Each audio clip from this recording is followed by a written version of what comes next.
Hola, hola, ¿cómo andan por ahí? Bueno, hoy tenemos video en dúo dinámico madre e hija.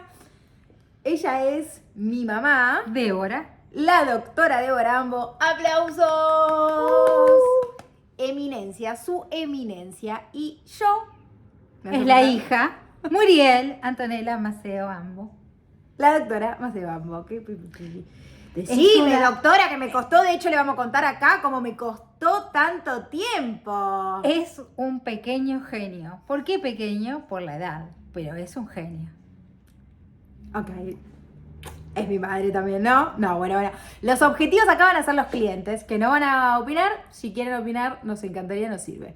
Bueno, les traemos un contenido diferente. Acá no vamos a aconsejarles de qué pasa con los deudas de tarjeta de crédito, qué pasa con los alquileres, qué pasa con el dólar, que se nos fue, qué onda lechuga. No.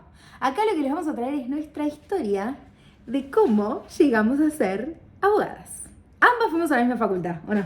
Obvio, yo empecé, fui la primera generación de abogadas y la realidad es que todo salió muy fácil porque como el idealismo nace desde chiquito, yo soy abogada desde los 12 años. Empecé a trabajar a los 4 en el negocio de mi padre porque tenía un papá No con título, muy ¿eh? exigente. No con título, pero la cultura del trabajo, digamos que me la brindó desde muy pequeña. Entonces, en el depósito con los cadetes, yo marcaba mercadería.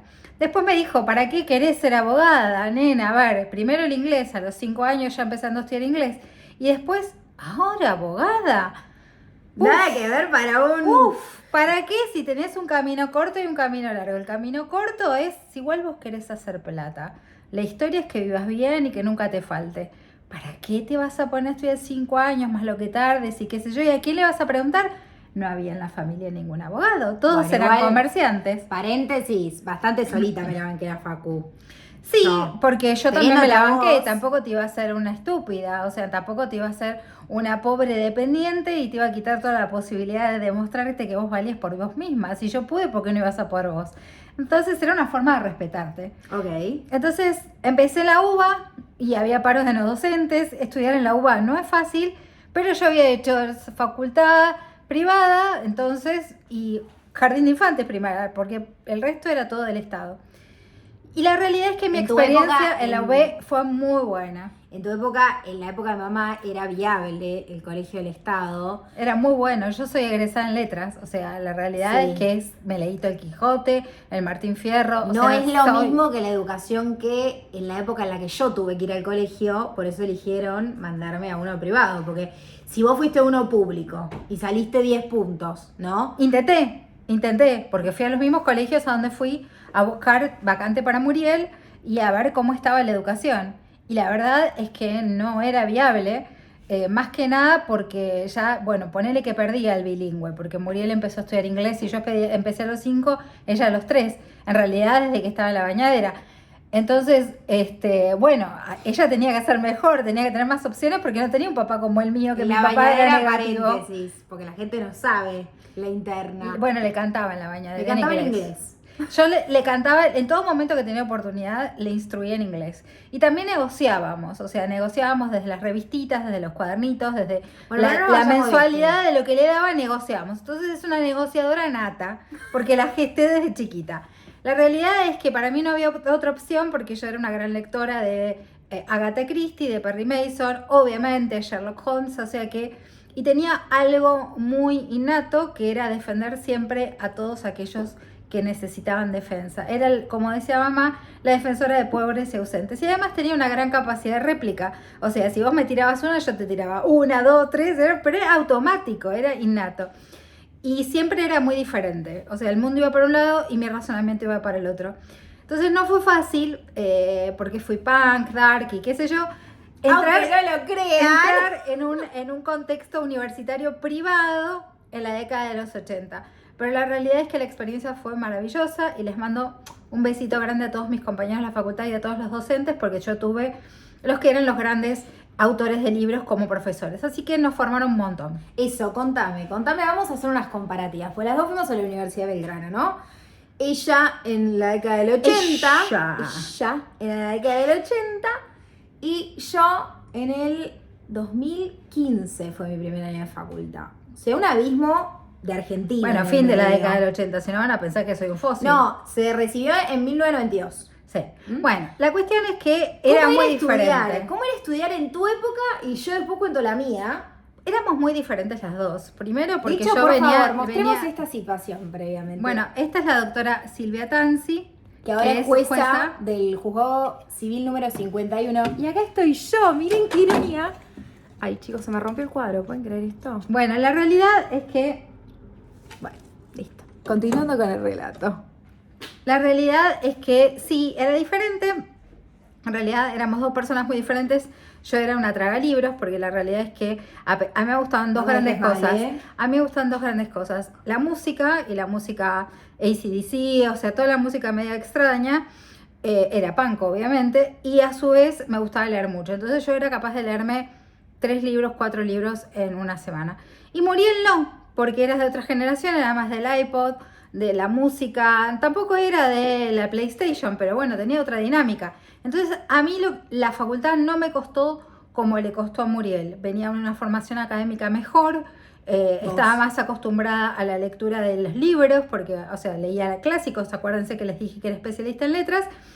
Y además tampoco me costaba la escritura, porque era buena en eso. Entonces Muriel de pronto no, porque tenía una actividad más dinámica. Ella era más de estar con el iPod, de ir a danzar, de ir a hacer danzas. Yo también hacía danzas, pero digamos, Contá nuestra tu vida era versión y después diferente. cuento yo la mía.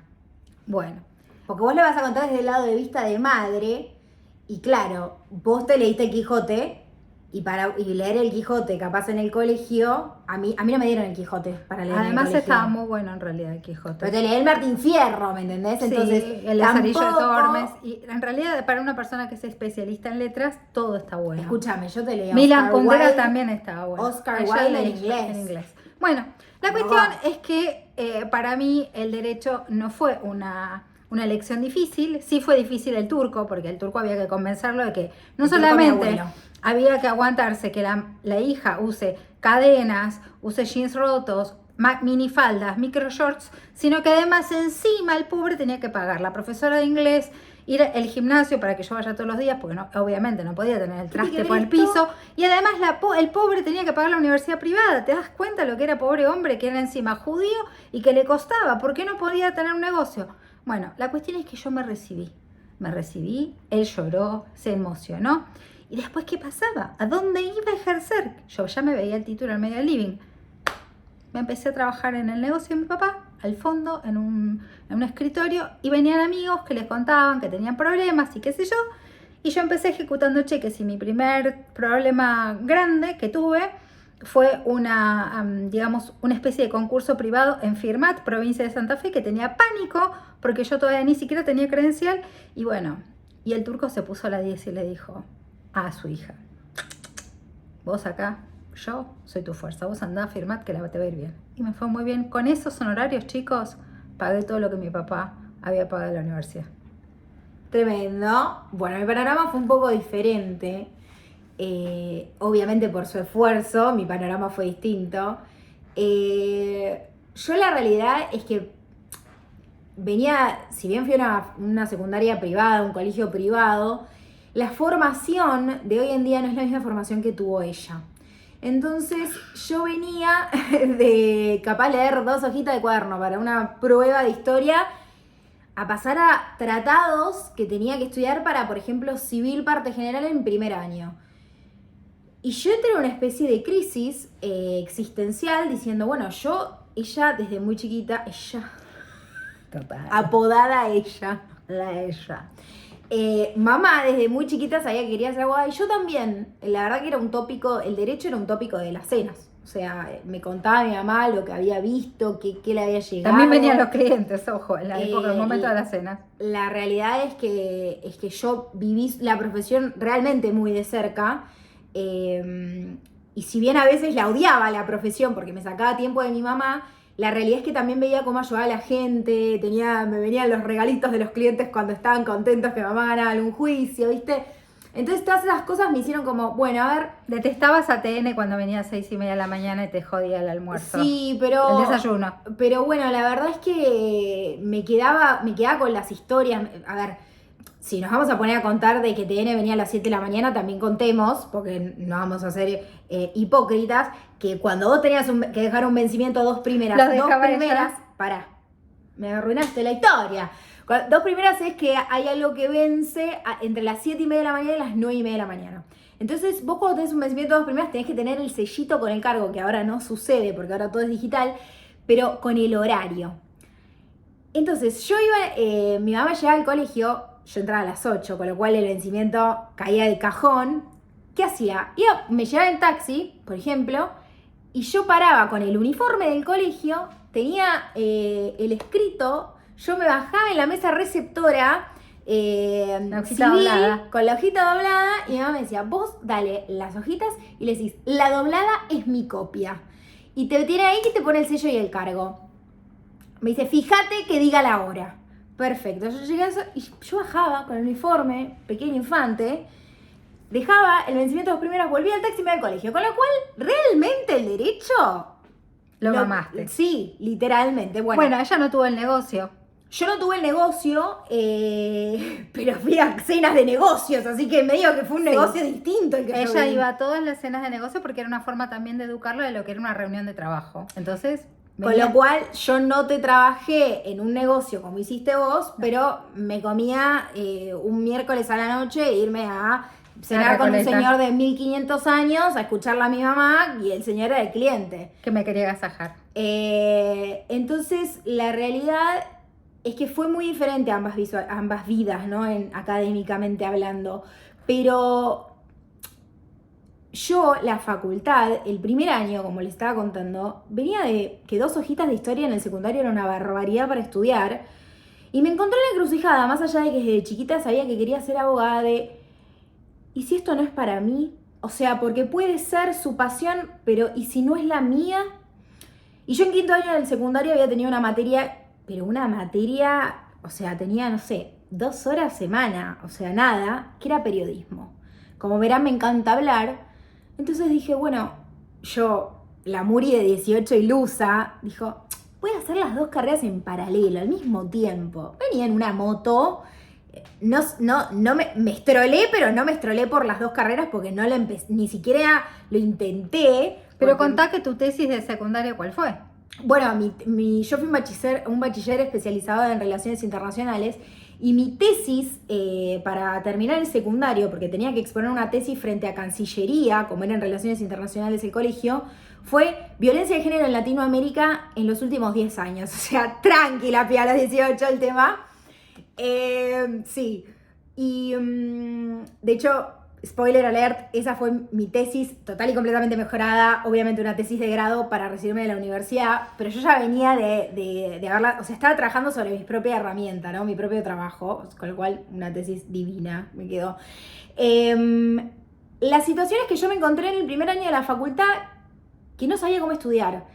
Y me sentí muy frustrada, la verdad. O sea, si del otro lado, más allá de que capaz están viendo gente que ya pasó por la facultad o que ni siquiera fue a la facultad y que solamente son comerciantes, o como mi abuelo, o si hay, qué sé yo, se encuentran ustedes que sus hijos están atravesando por una etapa de crisis, que escuchen esta parte del video porque les puede servir. A ver, yo no hice este test vocacional que hacía todo el mundo en el secundario. Yo nunca tuve dudas, la verdad, por esto de que mamé el derecho. Pero siempre como tuve ahí lo del periodismo dando vueltas. Entonces cuando me encontré que estaba sufriendo con derecho romano, con derecho civil en primer año, qué calvario. Dije, esto evidentemente esta carrera no es para mí. O sea, puede no ser para mí. Y me acuerdo que me llevé a mi mamá y a mi papá a un cafecito de una cuadra de la facultad, porque yo les iba a informar, ni preguntar, les iba a informar que iba a dejar la carrera.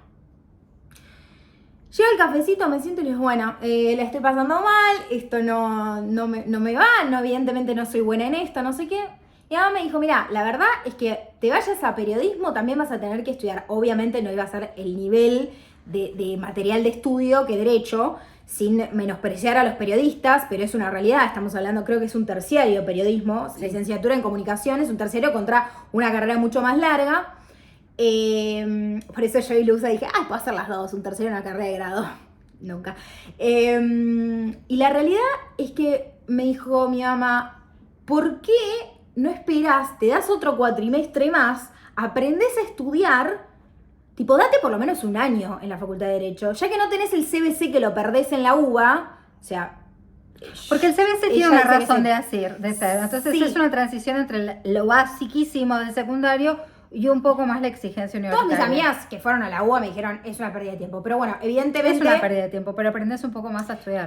Que No te tenés impacta. como una adaptación a la facultad, El que yo no kinder. la tuve. Entonces me dijo mi mamá, se ahogaba en el video, bueno, me dijo mi mamá, ¿por qué no te das un año como si fuese el año del CBC y te fijas? Bueno, muchachos, me cambié el turno tarde porque en el turno mañana tenían los profesores, que evidentemente no pasó en tu facultad, o sea, en tu época de No, facultad. yo creo que también cargaste con que muchos profesores de pronto me conocían y no tenían muy buena onda con mi exposición, entonces algunos se la tiraron con vos. Yo la verdad es que llamé a uno que era un bombón, era un divino profesor, y le dije, mira, está pasando esto, va a dejar la facultad. Decirle que se pase el turno tarde y que la va a pasar El profesor mejor. dijo que se pasa el turno tarde y que la va a pasar un poco mejor, porque evidentemente lo que había era que los que iban a la facultad a la mañana eran nenes de mamá y no trabajaban, entonces te hacían pero de pedazos. Y a la tarde era un poco más contemplativa la situación. No te digo que a mí no me regalaron nada, pero tenían un poquito más de consideración porque capaz había chicos que a la mañana trabajaban y a la tarde iban a cursar. Igual los finales se juntaban Lo mismo los que a la tres noche. turnos, o sea, Sí, mañana, los tarde, finales- noche, los o sea, finales que no te tocaba- tenías prioridades. No. Bueno, en el segundo cuatrimestre di vuelta a toda mi carrera. Y no sé cómo, en 4 años me recibí. Yo entré a los 18 y a los 22 tenía el título. Les dije que era un genio, les dije que era un pequeño genio. La No sé realidad cómo hice igual. es que estaba en su destino, ella tiene todas las cualidades, es sumamente analítica, tiene un cerebro brillante, pero no porque se lo digo como mamá, se lo digo como socia. Pero también tenía un nivel de vagancia. Ay, sí, señores yo papás, tenía- yo Señores papás. les juro, señores papás, que si hay algo en un momento dado que esta chica me dio trabajo, fue cuando había que amamantarla y cuando estaba en la universidad. En otro momento fue un sol, pero en ese momento, todo no, la recurso. Para mí no existía recursarlo. ¿Cómo le iba a decir al turco, tenés que pagarme de nuevo la recursada? Ni se me cruzaba. Bastante que le pedía un vestidito para el fin de semana. Entonces, la realidad es que no. Fue difícil, hay que tenerles mucha paciencia a los chicos tienen sus tiempos evolutivos, en algunas cosas son más rápidos que en otras, y bueno, encontrar el futuro tampoco es fácil, porque uno lo que mejor puede decirle a un hijo es que trabaje y que su trabajo no sea un trabajo con la carga que eso representa, sino que sea un momento de felicidad. Quizás voy a parafrasear a Milei y dice, yo no trabajo, yo soy feliz cuando hago de economista, o sea, cuando ejerzo mi rol. Y la realidad es que eso es lo que tenemos que todos los papás y todas las personas tratar de hacer de nuestra vida. Que el trabajo no sea un trabajo, sino que sea un momento de disfrute de lo que elegimos para nuestro futuro. Así que bueno, espero que les haya gustado este video. Es muy diferente a lo que veníamos publicando, pero también es como una especie de, en algún punto, una carta de presentación, porque Un poco tardía, pero sí. Porque a ella la tienen de la TV, pero la realidad es que cómo llegó a ser quien es, Eso da para muchos videos. sí, da para mucha historia. Pero bueno, les queríamos dejar este pequeño aporte. Yo desde mi lado más juvenil, de capaz alguno de sus hijos están en la situación en la que yo pasé. Y yo desde el lado su de la eminencia mamá. no fue siempre su eminencia, para ser su eminencia la remó. Así que bueno, Gente, no me muchachos, entendía lo que escribía, ahora saqué un plenario. Todo es un proceso evolutivo. esperamos que les haya gustado, les mandamos un beso grande y nos vemos la próxima. Chau, chau.